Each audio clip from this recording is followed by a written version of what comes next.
study from the Harding Medical College in India by Dr. Agarwal.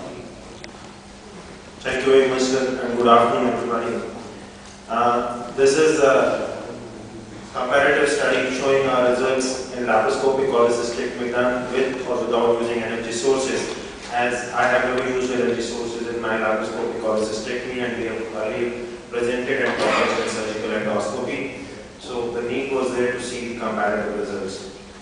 And we all know that literature says that now energy sources as a technological challenge in laparoscopic cholecystectomy are an emerging concern, and they in fact cause a lot of economic burden because of the errors from use of energy sources.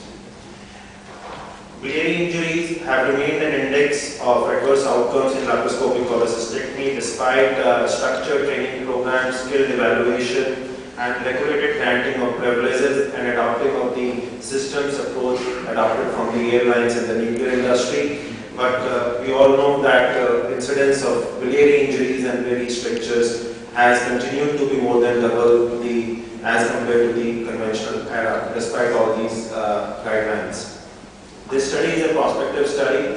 We included all patients who presented to us with symptomatic cholecystectomy, irrespective of the day of presentation, the symptomatology or the comorbidity.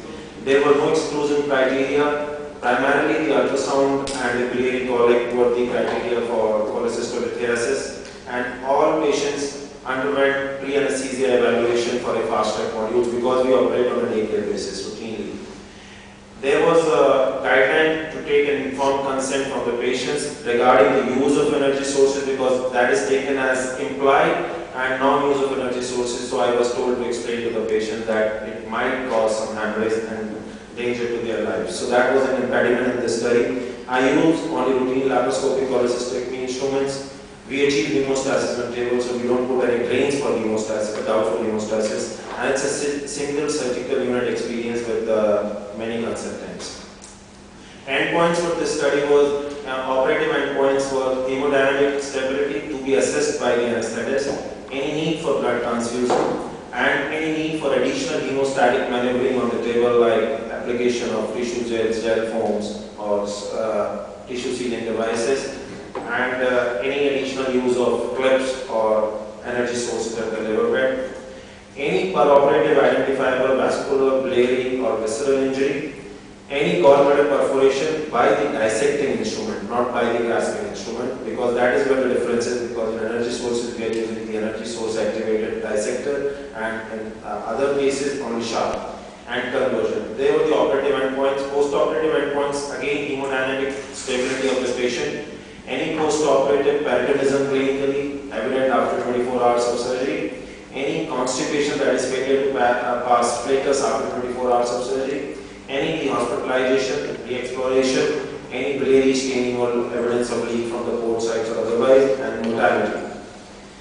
In this study, ultimately we had 153 patients consecutively who were randomized into two groups. 33 were males, and as expected, females outnumbered the males. Mean age of the study was 37 years with a range between 10 to 88 years, and both the groups are well matched demographically. And there was a conversion I will be talking about it, which was initially in the non-energy sources group, and we saw that the use of energy sources did not help us in reverting our decision, and we had to convert it. This is a demographic profile of the patient. As you can see, it's identical in both the groups, and statistically it was found to be identical in relation to the number of single or multiple stones, or whether the patient presented in acute cholecystitis, chronic empyema, mucosal, or impending or already perforated gallbladder. Adhesions were present of some kind in almost all the patients. We found some complications which are unique and exclusive to the group in which energy sources were used. Peritonism or constipations beyond 24 hours, both were more common in this group. The mortality was seen only in the group where energy sources were used. One was because of jejunal injury, which were detected 5 days after the surgery. Patient got discharged and readmitted, and then he was had a series of operations. And another patient was lost on the 4th day because of hemoperitoneuria. No post-mortem analysis was done following the policies. But we presume that the difference was energy sources, because both manifested after a normal discharge as day came.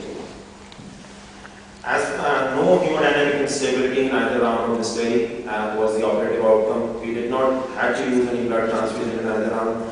Operative time was statistically same in both the groups. Hospital stay was much shorter in the non-energy sources group. That is, it was almost halfway that all the patients would go home with it. Because we planned a fast track module, all the patients were discharged on the day of surgery, hemodynamically stable if they could walk to the toilets and carry their pants and button up their shirts and could accept oral liquids. So that is why all the patients would go home, but only the patients with energy sources group needed to be reoperated or readmitted. So this is operatively there was no identifiable vascular injury. Pleural leak or minor cystic duct leak, as the surgeon said, was seen in 4 patients in energy sources group. The gallbladder perforation because of the hook was seen in a much higher number, because we know that energy spreads involuntarily and we tend to perforate the gallbladder. We don't, maybe we miss it at times. But in the non-energy sources group, because dissection was done by scissors, there was only 1 perforation. Conversion, as I already discussed, was only 1 patient, initially in the non-energy sources group and finally converted despite use of energy sources. There was post-operative hemodynamic instability, peritonism, re-hospitalization, re-exploration, pleural leak, and mortality only in the energy sources group. This is a table showing the endpoints like hemodynamic instability and need for additional hemostasis after the removal of the gallbladder from the liver bed, then any peroperatively identifiable injury, gallbladder perforation by the dissecting instruments, time in the surgery, hospital stay, re-exploration, re-hospitalization, and mortality.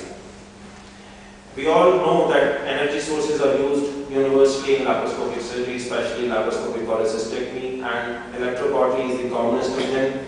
And we also know from literature that hollow viscous injuries are unique to the laparoscopic era. Laparoscopic surgery has done good to patient and society, but hollow viscous injuries are only known in the laparoscopic era.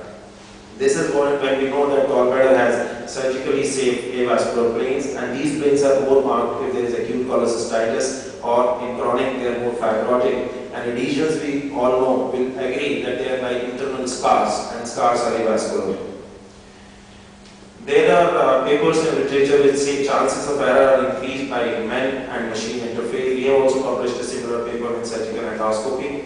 And there are reports that not all these injuries are identifiable on paper or postoperatively because patients are gone home. Energy sources induced injuries manifest 3 days to 3 weeks later because there is slow coagulation necrosis. But literature says, Strasberg et al. One article, that they are the most common cause of litigation nowadays following laparoscopic cholecystectomy. And we also know that rise in temperature can happen even more than 5 centimeters away from the point of application of energy. And there are reports which suggest that there are vascular injuries to the liver and hepatic atrophy has been seen, and people have described these patients as biliary cripples. Such complications were absent, although it's a very small study. It was stopped within 3 months of starting because of the, as you can see, the complication being reported within in the energy sources group. So in the non-energy source group, there were no complications. As I have already talked, the only conversion was initially in the non-energy source group, and the surgeons using energy sources were called in, and they also failed to change the decision to convert this patient. So this suggests that energy sources do not help in dissection or preventing conversion. So, and we all agree that laparoscopic cholecystectomy has almost become an ambulatory surgery, and it's a gold standard. Now we are talking about having a no-scar laparoscopic, no-scar endoscopic cholecystectomy. You want to summarize? Yeah. So, Mr. Chairman, sir, the conclusion is we feel that energy sources can be avoided in laparoscopic cholecystectomy. Thank you very much. Thank you very much. Unfortunately, due to time considerations, we won't have time for discussion of this or the following paper. Hopefully, the discussants will be available to talk after the session. Thank you.